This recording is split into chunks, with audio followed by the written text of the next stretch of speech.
간호법이 폐기된 지 어느덧 2주 가까이 지났습니다. 그 여파일까요? 의료 현장 곳곳에선 불법 진료행위 고발 등 간호사 또 의사 간의 충돌이 일어나고 있는데요. 이와 함께 의대 정원 학대 이슈도 더해지면서 의료계뿐만 아니라 국민들의 관심 또한 커지고 있습니다. 정부에서는 최근 현안에 대해서 어떻게 진단하고 있는지 또 어떤 방향의 정책을 꾸려나가고 있는지 살펴보겠습니다. 보건복지부 박민수 2차관 연결하겠습니다. 안녕하십니까 차관님. 네, 안녕하세요. 네, 자 간호법 폐기된 지 이제 보름 지났습니다. 정부에서 현재 상황 어떻게 진단하고 있습니까? 예, 간호법 이슈로 우리 사회의 보건의료 영역에 한 3가지 정도 핵심 쟁점이 수면 위로 부상했다고 봅니다. 네. 첫째는 1962년 제정된 그 이래 유지되어 의료법 단일 체계가 과연 적절하냐 이런 문제고요. 두 번째가 돌봄 현장에서 의료와 간호의 역할과 관계에 대한 부분. 그리고 이제 마지막으로 세 번째는 PA, 즉 의료 현장에서의 업무 범위 문제인데요. 예. 지금 앵커 언급하신 것처럼 일부 간호사들이 법규상 명확하지 않은 업무에 대한 그 업무 수행을 거부하거나 협조하지 않는 사례들이 일부 있는데요.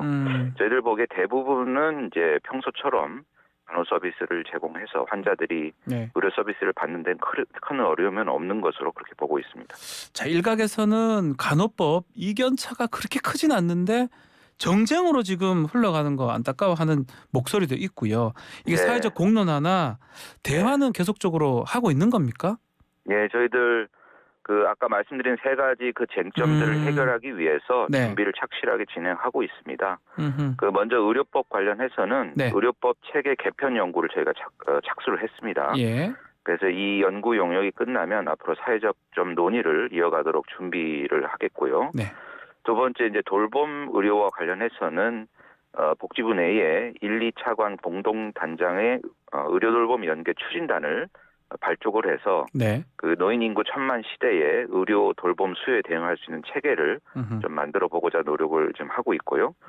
마지막으로 그 업무 범위와 관련해서는 그 임상 전담 간호사 제도 개선 협의체를 네. 6월 중에 저희가 구성 운영을 하려고 합니다. 그래서 앞으로 좀 단계적으로 업무 범위의 불명확한 부분은 좀 명확히 해나가는 이런 조치들을 해나가고자 합니다. 자, 다음은 의대 정원 이야기입니다. 18년째 동결인데 네. 늘리겠다는 정부 발표에 국민들의 관심이 큽니다. 구체적인 계획은 어떻습니까? 예, 저희들 이미 보도 났지만 네. 의료 현안 협의체를 통해서 의협과 앞으로 이 부분 논의해 나가기로 합의를 했고요. 네. 저희가 지금 그래서 6월 27일 예정인데 의사인력 수급 측의 전문가 포럼을 열 예정입니다. 그래서 객관적 근거를 통해서 논의를 좀 진행을 하고 네. 좀 구체적인 방안을 이끌어 좀 내보려고 하고요. 네. 이런 것 의사수 확대뿐만이 아니고 의사수 확대로 인해서 필수 의료 진료에 확실한 정책 효과가 날 수 있도록 네. 지역과 진료 과목 간의 불균형 해소로 이어질수록 다양한 정책 패키지를 함께 추진하고자 합니다. 시민사회에서는 정부하고 의원만 참여하는 거 안 된다. 네. 좀 사회적 논의체가 필요한 거 아니냐 이런 주장도 네. 있는 것 같습니다. 예, 그 주장이 저는 필요하다는 그 주장에 대해서 공감을 하고요. 예. 다만 이 당사자가 이제 의료계이기 때문에 우선 좀 의료계와 협의를 해서 의견을 좀 충분히 듣는 과정이 필요하고요. 그런 과정이 지나면 적절한 시기에 소비자나 환자 단체가 참여하는 그런 폭넓은 의견 수렴을 하는 그 과정들을 아마 필요하다고 봅니다.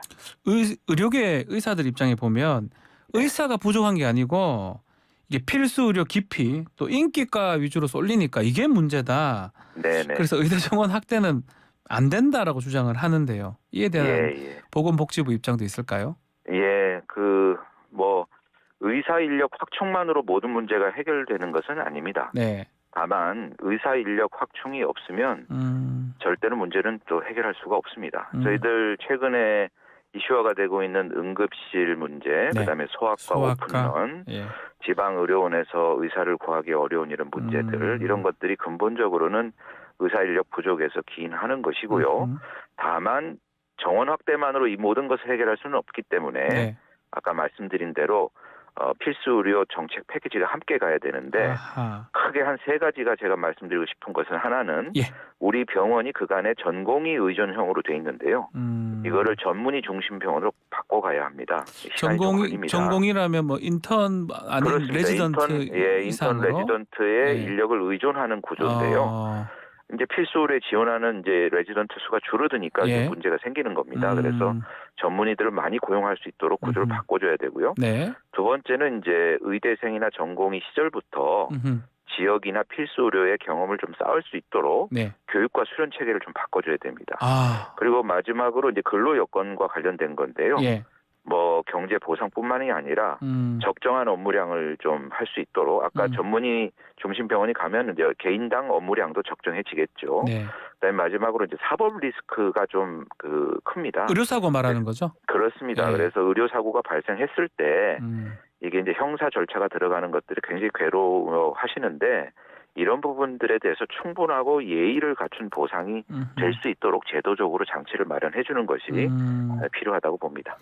가장 뭐 걱정되는 게 이렇게 참 늘렸는데 네. 이 성형외과나 피부과 이런 데만 다 가버리면 또 똑같은 거 아니냐 이런 얘기를 하기 때문에 이 섬세한 대책이 필요하다는데 그런 것들 중에 하나가 이런 지금 말씀하신 내용이라는 거죠?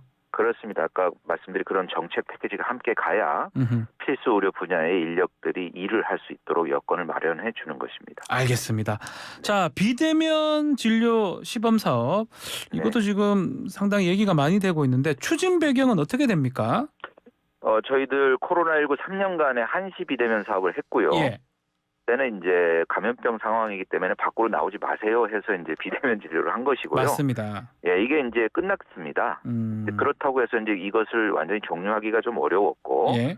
그래서 제도 공백을 방지하면서 의료 접근성을 좀 제고하자.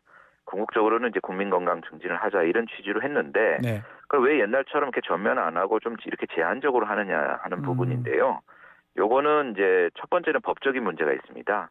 이제 법의 근거가 현재는 없기 때문에 네. 저희가 보건의료기본법에 따른 시범 사업으로 진행할 수밖에 없었고 시범 사업을 할 때는 의료법에서 규정하고 있는 것을 전면적으로 허용하기는 좀 어렵습니다. 네. 그래서 이제 제한적 시범 사업으로 갔고 그래서 현재 국회에 제출돼 있는 6건의 의료법 개정안이 있는데요. 네. 그 개정안의 내용을 중심으로 이제 시범 사업을 구성을 했다. 이렇게 말씀을 드릴 수 있겠습니다. 자, 그렇다면 비대면 진료가 가능한 환자는 어떤 사람들입니까?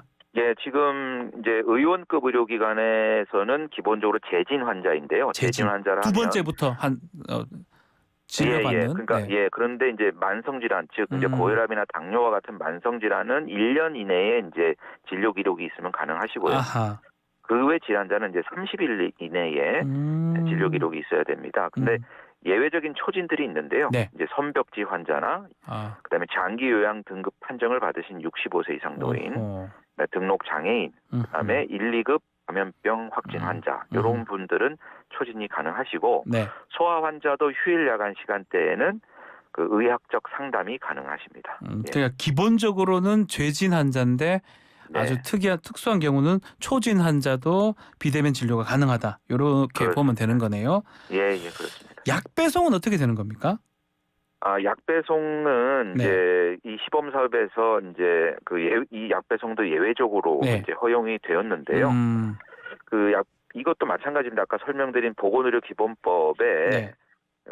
현행 법률을 전면 배제하는 그런 시범 사업은 불가하기 때문에요. 약사법은 현재 국회에 발의된 안이 없습니다. 예, 그래서 저희가 이제 이제 진단처럼 의료법을 기준으로 이렇게 할 수가 없었고, 예. 그래서 현행 약사법의 취지를 고려해서 전문 활용은 어려웠고요. 다만 아까 말씀드린 그 선벽지 환자나 거동 불편자, 감염병 환자 이런 분들은 이제 거동 자체가 이제 밖에 나오시기가 어려운 분들이기 때문에 예. 이 분들에 대해서 예외적으로 배송 서비스가 될 수 있도록 했습니다. 자, 이 시범 사업을 하고 이게 비대면 진료가 제도화 될 수도 있는 겁니까? 방향은 앞으로 어떻게 되는 겁니까? 예, 이거는 현재 국회에 의료법 개정안이 제출되어 있기 때문에요. 네. 그 법이 개정이 되면 제도화가 되는 것인데 저희들 입법 노력도 계속 하겠고요. 지금 이제 시범 사업 진행하면서 3개월간의 계도 기간을 운영하도록 돼 있습니다. 그래서 그 기간 동안에 현장 혼란을 좀 최소해 나가면서 또 제도를 시험해 보는 의미가 있기 때문에 지속적인 평가를 통해서 제도화에 필요한 여러 가지 정책 데이터들을 산출해내도록 하겠고요. 네. 미리 약속드린 것처럼 이제 의학계나 환자 소비자 단체 또는 업계, 그다음에 전문가가 참여하는 자문단을 구성을 해서 네. 의견을 수렴하고 개선 사항이 있으면 지속적으로 보완해 나갈 그런 예정입니다. 자, 마지막으로 응급의료 얘기를 좀 해야 되는데 네. 최근 응급실 뺑뺑이 사건이 지금 반복이 되고 있거든요. 거기에 대한 원인과 또 문제점 어떻게 보고 계십니까? 예, 오늘 여러 보도에도 났는데 네. 코로나19 이후에 이게 이제 출입 제한 조치들이 심화되다 보니까 이제 현상들이 더 심화됐는데요. 네. 사실은 좀 구조적인 문제가 있습니다. 크게 세 가지 정도 설명드릴 텐데. 예.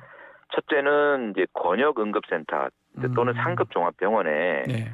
응급실에 경증 환자가 좀 너무 많으십니다. 상급에 약한 환자들이 많다 이 말씀이죠. 예. 지금 이제 통계를 보면 K타스 4, 5등급 이게 이제 경증인데요. 네. 이런 권역센터에도 한 40%가 이제 경증 환자들로 채워지시고 네. 응급의료기관 전체로 보면은 한 55%가 경증 환자. 그래서 이 큰 병원에는 중증 환자를 진료하시도록 원래 이렇게 돼 있는 건데 네. 이게 잘 안 되는 부분이 있고요. 그래서 큰 병원에 중증 환자 가시고 작은 병원에 경증 환자가 가시도록 이렇게 1, 2차 응급기관을 찾는 상담 안내 기능을 좀 강화할 예정이고요. 네. 그다음 두 번째는 이제 수술이 가능한 의사나 중환자실 병상이 좀 부족한 이런 구조적인 문제가 있는데 네. 중환자실에 대한 좀 보상을 강화를 하고 인프라를 좀 늘릴 수 있도록 저희가 이제 차근히 단계적으로 좀 추진해 나가고자 합니다. 네. 앞서 설명드린 의대 정원 이제 확대도 사실은 이제 인력이 공급이 돼야만 이런 것들이 구조적으로 해결이 될 수 있습니다. 마지막으로는 네. 이제 구급대하고 의료기관 간에 이제 정보 공유가 좀 체계적으로 될 수 있도록 그런 조치들이 좀 119하고 의료기관의 정보 공유 이걸 말씀하시는 거네요. 그렇습니다. 소방청 네. 같은 경우 예, 알겠습니다. 예. 가장 중요한 게 지금 얘기가 좀 나오는 게 좀 수가나 의료진 보수 인상 검토하고 있다는데 그 부분도 지금 보고 있는 겁니까? 정부에서? 예, 그것도 여러 가지 정책 중에 하나로 포함되어 있고요. 네. 아까 설명드린 대로 사실 아주 궁극적인 거는 응급의료 전달 체계의 문제이고요. 그래서 이 전달 체계가 잘 살아날 수 있도록 저희가 다양한 대책들을 마련해서 지금 추진하고 있다는 말씀을 드리겠습니다. 알겠습니다. 자, 오늘 말씀 여기까지 듣겠습니다. 감사합니다. 네, 감사합니다. 박민수 보건복지부 2차관과 함께했습니다.